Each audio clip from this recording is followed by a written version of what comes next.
Blaidd yn mynd i'r môr gan Rob Lewis, addasiad Elin Meek.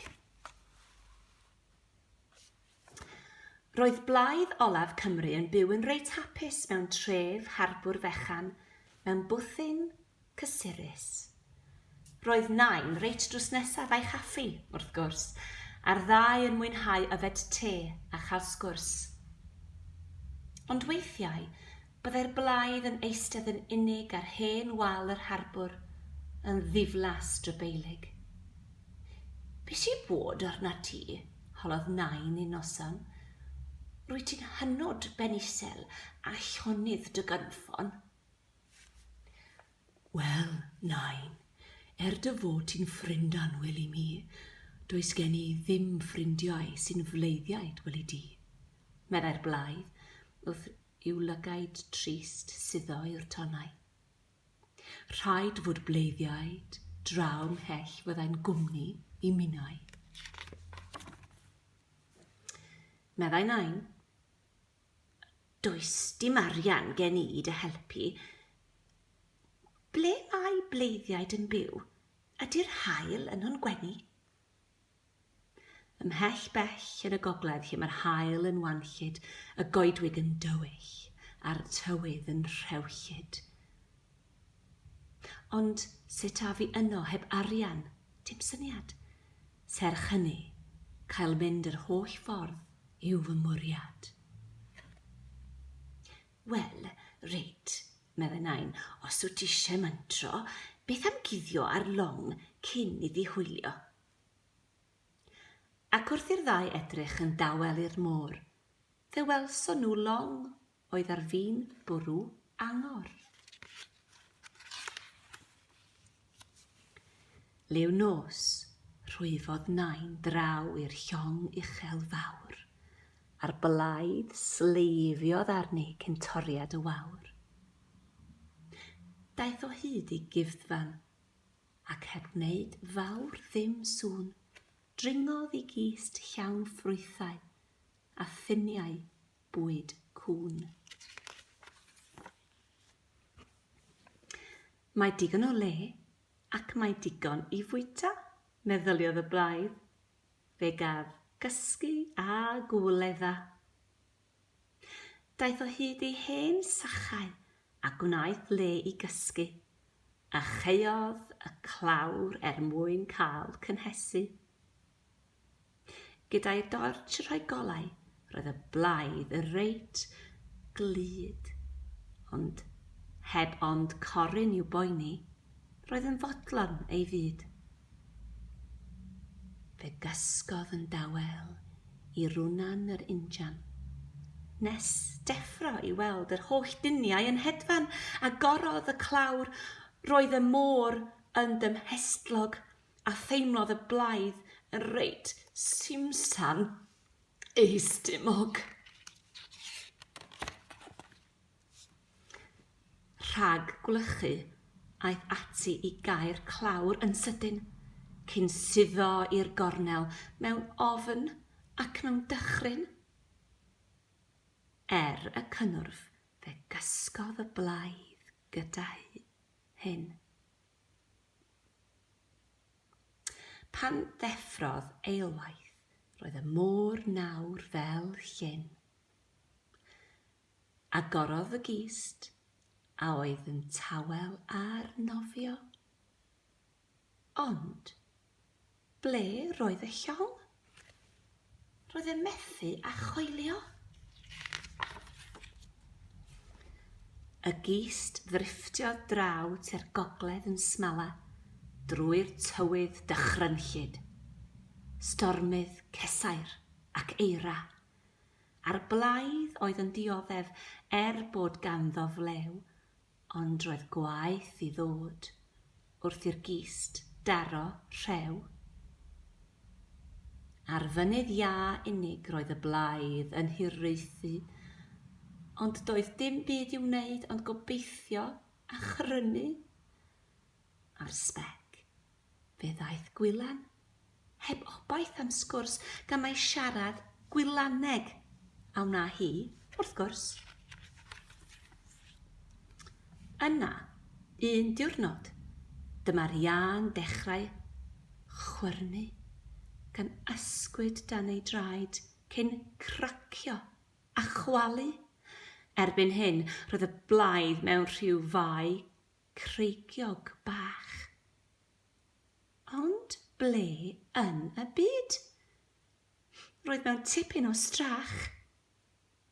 Y Blaidd aeth i'r lan gan gamin ofalus. Pa beryg oedd yno, meddyliodd yn ofnus. Roedd storm eiran chwythu ac yntau bron rhewi, felly aeth tua'r goedwig i geisio llochesu.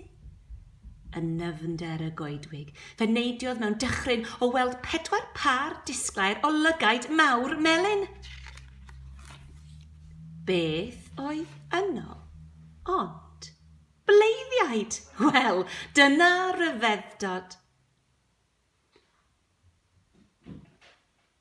Dyna ryfeddod, ac anghofiodd ar unwaith am bob hen ddiflastod.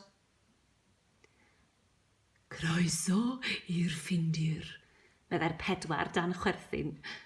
Mae gweld Blaidd o bell yn beth prin anghyffredin.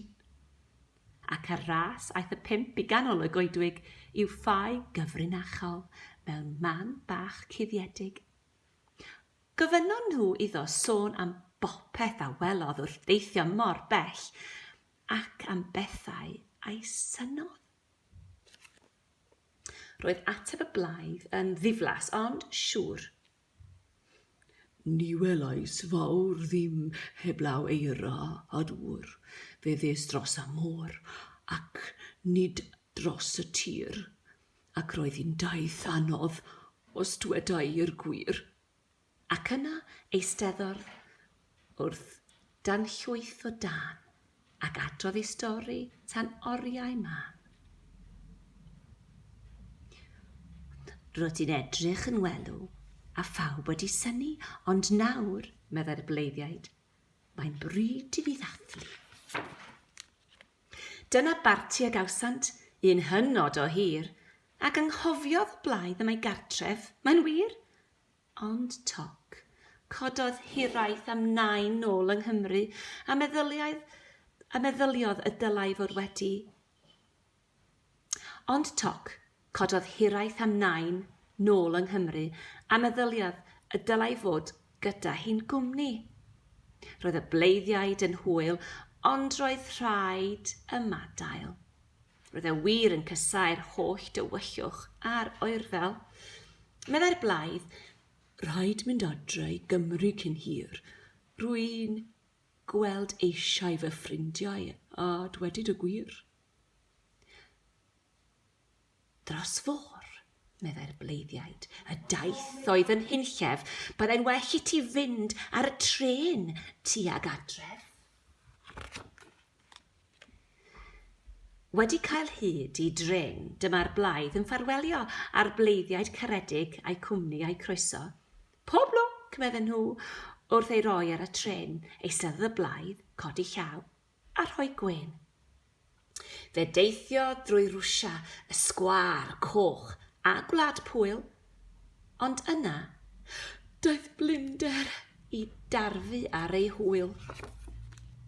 Yn yr Almaen, roedd cestyll mawr gwyn mewn coedwigoedd, a'i tyrau a'i waliau'n ymestyn i'r nefoedd. Gwelodd feicwyr diri yn yr iseldiroedd, camlesu melinau a thiwlipiau'n ei miloedd.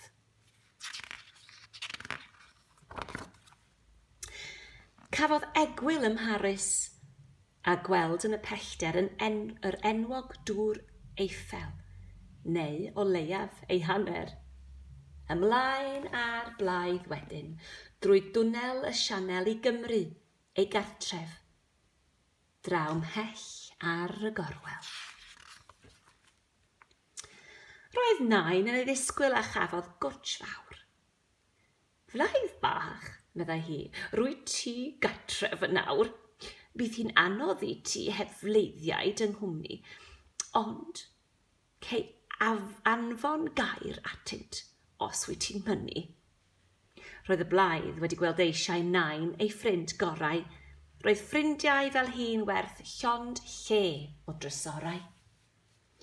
Meddai'r Blaidd, ysgrifennau nodyn cyn clwydo, a falle rhyw ddydd don nhw i'n gweld ni, gobeithio. Beth am ysgrifennu llythyr at y bleiddiaid yn y gogledd?